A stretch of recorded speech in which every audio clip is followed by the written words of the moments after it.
December 9 అప్పట్లో ప్రత్యేక తెలంగాణ రాష్ట్రం ప్రకటించిన తేదీ.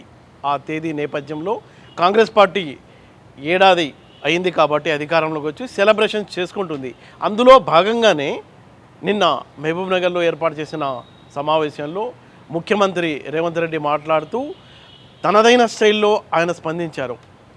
మెయిన్ ఆయన మాట్లాడిన దాన్ని కనుక మనం పరిశీలించినట్లయితే తను పక్కా లోకల్ అంటూ లోకల్ సెంటిమెంట్ని రెచ్చగొట్టడానికి ఆయన ప్రయత్నం చేశారు. మహబూబ్ నగర్ జిల్లాను ఎవరో వచ్చి ఇక్కడ దత్తత తీసుకుని డెవలప్ చేయడం ఏంటి, మనమే ప్రతి ఏడాది 20,000 కోట్ల చొప్పున అంటే ఈ 5 ఏళ్లలో 1,00,000 కోట్ల రూపాయలు తీసుకొచ్చి నా ప్రాంతాన్ని డెవలప్ చేసుకుంటాను, ఎవరో ప్రతిపక్షాలు రెచ్చగొడితే మీరు ఆగం కావద్దు అంటూ అక్కడ స్థానిక ప్రజల్ని ఆయన తనదైన స్టైల్లో లోకల్ సెంటిమెంట్ను రెచ్చగొట్టడానికి ప్రయత్నం చేసినట్టు మనకు కనిపిస్తుంది. ఇవాళ మా జిల్లాకు ఒక అవకాశం వస్తే 70 సంవత్సరాల తర్వాత కనీసం మమ్మల్ని వాడొచ్చి వీడొచ్చి పాలమూరును దత్తత తీసుకుంటున్నా అనేవాడు.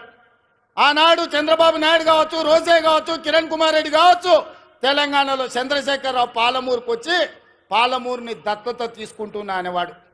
కానీ ఇవాళ మీ ఆశీర్వాదంతో మీ పాలమూరు బిడ్డ, సొంత బిడ్డ, ఎవడి దయదాక్షిణ్యాలు అక్కర్లేదు, మమ్మల్ని ఎవరి దత్తత తీసుకోవాల్సిన పని లేదు, మా వాడే మా బిడ్డనే ఈ రాష్ట్రానికి ముఖ్యమంత్రి అయ్యాడు, సంతకాలు పెడతాడు అన్నప్పుడు కాళ్ళల్లో కట్టెబెట్టడం న్యాయమా? మిత్రులారా, మీరు ఆలోచన చేయండి. నేను అడుగుతున్న ఈ జిల్లాని, పాలమూరు బిడ్డల్ని, ఎంతకాలం ఎవడో వచ్చి మనల్ని దత్తత తీసుకునేది? మనం గతి లేనోళ్ళమా, చేతగానోళ్ళమా, చేవలేనోళ్ళమా, చీము నెత్తురు చచ్చిందా మనకు? మనం పరిపాలన చెయ్యలేమా? మనం నిధులు తెచ్చుకోలేమా? మన జిల్లాను అభివృద్ధి చేసుకోలేమా అని నేను అడుగుతున్న మిత్రులారా. వెనక్కి మళ్ళీ చూడని 20 లక్షల ఎకరాలకు పాలమూరు జిల్లాలో నీళ్లు పారించే వరకు గ్రీన్ ఛానల్లో నిధులు విడుదల చేయించి సాగునీటి పారుదల శాఖ మంత్రి, మీకు తెలుసు కదా ఉత్తమ్ కుమార్ రెడ్డి గారు, ఆయన ఏ ఊరు అల్లుడో తెలుసా? మన పాలమూరు అల్లుడు, జడ్చర్ల పక్కనే ఊరు. మన ఊరు అల్లుడే ఈరోజు సాగునీటి పారుదల శాఖ మంత్రి. మరి మనము ఇంత త్యాగం చేసినాం బిడ్డనిచ్చి ఆయనకు, అవునా? మన పాలమూరు ఆడబిడ్డను ఆయనకిచ్చి పెళ్లి చేసినాం. మరి ఆ రుణం అయితే వారు తీసుకోవాలి కదా. ఇక మల్లు గారి గురించి నేను చెప్పాల్సిన పర్లేదు. మల్లు అనంతరాములు గారి నుంచి మల్లు అని అంటేనే పాలమూరు అనేది తెలుసు. ఎందుకంటే మల్లు అనంతరాములు గారికి ఈ ప్రాంతంతో ఉన్న అనుబంధం. మల్లు రవి గారు ఇక్కడ ఎంపీగా ఉన్నారు, మరి వారే ఆర్థిక మంత్రి. మీ పెద్దన్న జాతీయ నాయకుడైనా, మీ రెండో అన్న పార్లమెంటు సభ్యుడైనా వీళ్ళు గుండెల్లో పెట్టి చూసుకున్నారు. మల్లు బట్టి విక్రమార్క గారు, మీరు సంతకం పెట్టేటప్పుడు జర ధైర్యంగా 2 సంతకాలు ఎక్స్ట్రా పెట్టుర్రు. మీరు తెల్ల పేపర్ మీద సంతకం పెట్టినా మా వాళ్ళు ఏం తప్పు రాసుకోరు. 100 అవసరం ఉంటే 50 రాసుకుంటారు. మా వాళ్ళు అమాయకులు, మళ్ళీ 100 బట్టడానికి ఏమైనా కష్టమవుతుందేమో అని. మీరు తెల్ల కాగితం మీద మాకు సంతకం పెట్టి ఇచ్చినా మనం ఏమి తప్పు రాసుకోము. 100 అవసరం ఉంటే 50 రాసుకుంటాం మనం. ఎందుకంటే ఎంత ఉంటే గంతే కాళ్ళు చాపుకోవాలి అనుకుంటాం మనం, అవునా? మంచం ఎంత ఉందో కాళ్ళు గంతే చాపుకోవాలి, ఎక్కువ చాపుకుంటే బాగుంటుందని మనం తెలిసిన వాళ్ళం. ఇక దామోదర్ రాజనరసింహ గారు మన ఇన్ఛార్జ్ మంత్రి. నేను ఇష్టపడి ఆయన తీసుకొచ్చి ఇక్కడ పెట్టినా. ఎందుకంటే మనం ఏం అడిగినా ఏం అడగకుండా చూడకుండా సంతకం పెడతాడు ఆయన. ఆయనకు చదువు బాగొచ్చు, ఇంగ్లీష్ కూడా వచ్చు, కానీ నేను అడిగితే చదువుకుంటే సంతకం పెడతాడని అన్నను మన పాలమూరు జిల్లా ఇన్ఛార్జ్ మంత్రిగా తీసుకొచ్చిన. నేనే అడిగి వారిని ఇక్కడ ప్రత్యేకంగా సెలెక్ట్ చేసి పెట్టుకున్నా. నాకేముంది చెప్పు, ఆయనను ఏదన్నా అడిగితే జిల్లా కోసం అడగాల్సిందే కదా. అందుకే మీరందరూ వేదిక మీద ఉన్న పెద్దలందరికీ పెద్ద ఎత్తున సప్పట్లు కొట్టి మనకు అన్నీ ఇవ్వాల్సిందిగా, వెనకాల ఉన్నోళ్ళు కూడా, ఆఖరికి ఉన్నోళ్ళు కూడా మీ సప్పట్లే వాళ్లకు మన విజ్ఞప్తి. ఎందుకంటే మీరు ఒక్కరొక్కరు కలిసి చెప్పలేరు. అందరు గట్టిగా నిలబడి సప్పట్లు, అందరు నిటారుగా నిలబడి వాళ్ళకి సప్పట్లు కొట్టండి అన్న. మా వాళ్ళ ఆలోచన, మా వాళ్ళ ఆకాంక్ష, 70 ఏళ్ళ మా కష్టం. తప్పట్లు కూడా కొట్టండి. డప్పు లేవానే మా మాదిగ సోదరులారా, డప్పు సప్పుడు వినిపించాలి, గట్టిగా వినిపించాలి. మన జిల్లానే మాదిగోళ్ళ జిల్లానే, కొట్టూరి గట్టిగా. ఎందుకంటే వాళ్ళకి ఎప్పుడైనా సంతకం పెట్టే ముందు మీ సప్పట్లు వినిపించాలి, మీ డప్పుల మూత వినిపించాలి, వాళ్ళ గుండెల్లో సంతోషం పరవళ్ళు తొక్కాలి. పాలమూరు జిల్లాకు నిధులు వరదై పారాలి. ఈ జిల్లా రుణం నేను తీర్చుకోవాలి. ఆ తీర్చుకునేటందుకు వచ్చిన మీ అందరికీ ధన్యవాదాలు తెలియజేస్తూ మనం చూస్తున్నాం గత ఏడాదిగా జరుగుతున్న పరిణామాలను కనుక మనం చూసినట్లయితే మొన్న 29న దీక్షా దివస్ జరిగింది. ఆ దీక్షా దివస్లో బీఆర్ఎస్ పార్టీ అప్పట్లో కేసీఆర్ దీక్ష సందర్భంగా ఆయన ఉన్న స్థితిని ఆయనపై మళ్ళీ బీఆర్ఎస్పై ప్రజల్లో సింపతి వచ్చేలా ఆ ఫోటోలను బాగా పబ్లిసిటీ చేసుకుంటూ తమదైన స్టైల్లో వాళ్ళు ప్రచారం స్టార్ట్ చేశారు.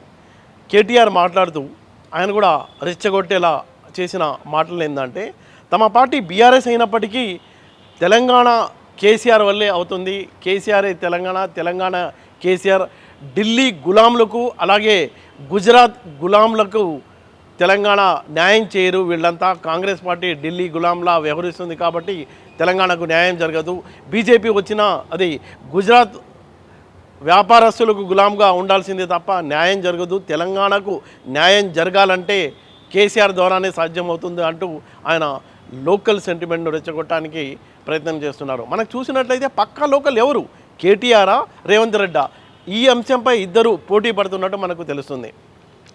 మహబూబ్ నగర్ జిల్లాలో కనుక మనం చూసుకున్నట్లయితే గతంలో 2018లో జరిగిన ఎన్నికల్లో అక్కడ ఉన్న 14 సీట్లలో దాదాపుగా 13 సీట్లు బీఆర్ఎస్ పార్టీ గెలిచింది.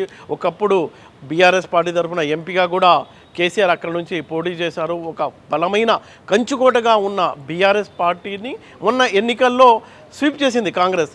14 సీట్లలో 12 స్థానాల్లో కాంగ్రెస్ పార్టీ గెలుచుకోగా 2 స్థానాల్లో బీజేపీ గెలిచింది. అక్కడ బీఆర్ఎస్ పార్టీ వాషౌట్ అయింది. ఒకప్పుడు బీఆర్ఎస్ పార్టీకి కంచుకోటగా ఉన్న మహబూబ్ నగర్ జిల్లా ఇప్పుడు వాషౌట్ అవడానికి కారణం ఏంటంటే ఆ పార్టీ తీసుకున్న కొన్ని స్టెప్స్గా మనం భావించవచ్చు. కేసీఆర్ అనేది ఒక పేరు కాదు, కేసీఆర్ అంటే పేరు కాదు, కేసీఆర్ అంటే తెలంగాణ పోరు అనే మాట ఇప్పుడే కమలాకర్ గారు ఏదైతే చెప్పినారో అది అక్షర సత్యం. కేసీఆర్ ప్రతి మాట ఒక తూటా లెక్క వేలింది తెలంగాణ ఉద్యమంలో. 2001 నుంచి 14 దాకా ఒక ఉత్కృష్టమైన ప్రజాస్వామిక ఉద్యమానికి రాజకీయ రూపు కల్పించి తెలంగాణ ప్రజలను ఒక రాజకీయ శక్తిగా మలిచి అద్భుతంగా ఈరోజు తెలంగాణ సాధన జరిగింది అంటే దానికి కారణం ఖచ్చితంగా 3. ఒకటి కేసీఆర్ నాయకత్వం, రెండోది విద్యార్థి అదేవిధంగా పోరాట వీరుల అమరత్వం, మూడవది కాంగ్రెస్ పార్టీ కర్కశత్వం. కేసీఆర్ నాయకత్వం, విద్యార్థుల పోరాట వీరుల అమరత్వం, కాంగ్రెస్ కర్కశత్వం, ఈ మూడింటి వల్ల తెలంగాణ ప్రజల్లో ఒక నిప్పు పుట్టి అది ఆర్పలేని నిప్పుగా మారి ఆఖరికి మమ్మల్ని కాల్ చేస్తుందేమో అని కాంగ్రెస్ పార్టీ భయపడి ఇయ్యకపోతే ఈపు చింతపండు అవుతుందని చెప్పి అర్థమైనాక ఆనాడు విధి లేక దిగి వచ్చి ఇచ్చింది కాంగ్రెస్ పార్టీ. ఇది వాస్తవం. ఇవాళ ఎవరో ఒక ఆనాడు ఉద్యమంలో అడ్రస్ లేనోడు మాట్లాడుతున్నాడు. ఇవాళ ఆనాడు తెలంగాణ ఉద్యమంలో మన మీదకి తుపాకీ తీసుకొచ్చినోడు ఇవాళ మాట్లాడుతున్నాడు. సోనియమ్మ తెలంగాణ ఇవ్వకపోతే మీరు నాంపల్లి దర్గా కాడ అడుక్క తింటుండే అని మాట్లాడుతున్నాడు. తెలంగాణ ప్రజలను ఉద్దేశించి ఇవాళ గద్దెనెక్కినోడు ఆయన. ఇవాళ అదృష్టవంతుడు, అధికారం ఆయనకు ఉండొచ్చు, అధికారం నీకుండొచ్చు, కానీ తెలంగాణ ప్రజల అభిమానం ఖచ్చితంగా కేసీఆర్ కు ఈ గులాబీ జెండాకే ఉన్నది. ఇది అక్షర సత్యం. ఈ దీక్షా దివస్ రోజు ఇక్కడ కూర్చున్న మా అన్నదమ్ములకు ఆడబిడ్డలకు నేను మనస్ఫూర్తిగా మిమ్మల్ని కోరేది ఒకటే, మళ్ళొక్కసారి పోరాట బాట పట్టాల్సిన బాధ్యత, పోరాట బాట పట్టాల్సిన అవసరం ఈరోజు తెలంగాణ సమాజానికి ఖచ్చితంగా ఉన్నది. ఏ క్రూరమైన కాంగ్రెస్ పార్టీ అయితే దశాబ్దాల పాటు మనతో ఆడుకున్నదో, మన జీవితాలను చెల్లాచెదురు చేసిందో, మళ్ళా అదే దుర్మార్గులు ఇవాళ మోసంతోని 420 హామీలు ఇచ్చి అమాయక ప్రజలతోని మోసం చేసి అడ్డగోలు మాటలు చెప్పి ఓట్లు వేయించుకొని ఇవాళ గద్దెనెక్కి వికృతంగా మళ్ళొక్కసారి వికటాట్టహాసం చేస్తూ ఉన్నారు. అందుకే దీక్షా దివస్ స్ఫూర్తిగా, కేసీఆర్ పోరాట స్ఫూర్తిగా మనందరం కూడా మళ్ళొక్కసారి కదం దొక్కుదాం. ఏ కరీంనగర్లోనైతే ఆనాడు విజృంభించినామో అదే కరీంనగర్ నుంచి మళ్ళొక్కసారి కథన రంగంలోకి పోదాం. తప్పకుండా కాంగ్రెస్ పార్టీ మెడలు వంచుదాం. తెలంగాణ ప్రజల పక్షాన వాళ్ళు ఇచ్చిన 420 హామీలు అమలయ్యేదాకా ఈ గులాబీ జెండా తప్పకుండా వారి పక్షాననే ఉంటదనే మాటను మీకు విజ్ఞప్తి చేస్తా ఉన్నా. ఇక్కడికి వచ్చిన మా అన్నదమ్ములతోని నేను కోరేది ఒకటే, ఎట్టి పరిస్థితుల్లో రాబోయే 4 సంవత్సరాల పాటు ఖచ్చితంగా ప్రజల పక్షాన్నే ఉందాం, ప్రజల పక్షాన్నే కొట్లాడదాం. ఒక్కరోజు కూడా అల్లు పెరగకుండా అందరం కలిసికట్టుగా ఐక్యంగా ముందుకు పోదాం. శాసనసభలో కానీ, బయట కానీ, రాజ్యసభలో కానీ ప్రతి వేదికలో తప్పకుండా తెలంగాణ ప్రజల పక్షాన మన గొంతు విప్పుతూనే ఉందాం.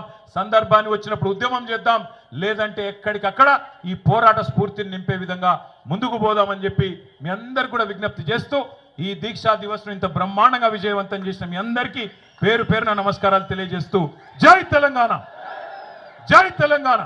అన్ని పిడికిలు లేవాలి దయచేసి. జై తెలంగాణ. అయితే ఇక్కడ జరుగుతున్న అంటే ప్రస్తుతం ఇటు బీఆర్ఎస్ నేతల్ని చూసినా కాంగ్రెస్ నేతల్ని చూసినా అర్థమవుతుంది ఏంటంటే మళ్ళీ ఈ ఎవరు పక్కా లోకల్ ఈ లోకల్ సెంటిమెంట్ రెచ్చగొట్టడానికి ప్రయత్నం చేసి త్వరలో రాబోతున్న స్థానిక సంస్థల ఎన్నికల్లో అలాగే లోకల్ బాడీ ఎన్నికల్లో కూడా లబ్ధి పొందడానికి రాజకీయ పార్టీలు తమదైన వ్యూహాలతో మునిగి ఉన్నట్టు మనకు అర్థమవుతుంది. ఎవరు ఎక్కడ తగ్గడం లేదు. ఇటు కేటీఆర్ కానీ ఇటు రేవంత్ రెడ్డి కానీ అటు పక్క బీజేపీ కానీ తమదైన స్టైల్లో అంటే ఈ లోకల్ అనే దానికి అంటే పక్కా లోకల్ మేమే తెలంగాణ గురించి మేమే పాటుపడతాం, మేమే డెవలప్ చేస్తాం అన్నది ఎస్టాబ్లిష్ చేయడానికి ఈ మూడు పార్టీలు కూడా పోటీ పడుతున్నట్టు మనకు అర్థమవుతుంది.